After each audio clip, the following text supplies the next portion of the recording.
আসসালামু আলাইকুম বন্ধুরা, স্বাগতম আপনাদের সবাইকে আমার চ্যানেলে বিপ্লব অ্যাগ্রো ফার্মে।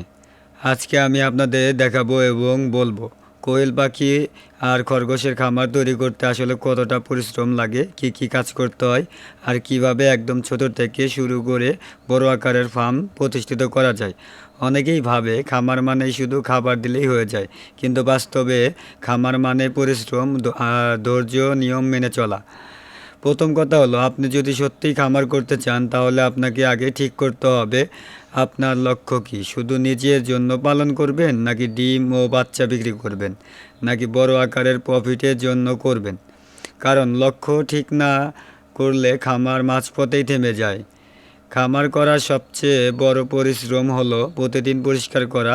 কোয়েল পাখি আর খরগোশের দুইটাই খুব সেনসিটিভ। পরিষ্কার না করলে গন্ধ হবে, রোগ, বাচ্চা মারা যাবে।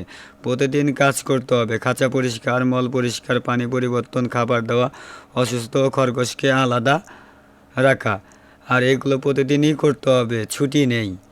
তো এখন আমাদের করণীয় কি? আমরা এগুলো সব কিছু মেনে চলবো এবং নিয়ম মোতাবেক কাজ করব। তো বন্ধুরা, এটাই ছিল আজকের আমাদের ভিডিও। কোয়েল পাখি ও খরগোশের ফার্ম তৈরি করতে কী কী পরিশ্রম লাগে এবং কিভাবে ধাপে ধাপে ফার্ম প্রতিষ্ঠিত করা যায়। আপনি যদি এই ভিডিওটা দেখে কিছু শিখে থাকেন তাহলে অবশ্যই ভিডিওতে লাইক দিবেন, কমেন্ট করবেন আপনার মতামত, আর নতুন ভিডিও পেতে অবশ্যই সাবস্ক্রাইব করে বেল আইকনটি চাপ দেবেন। আল্লাহ হাফেজ।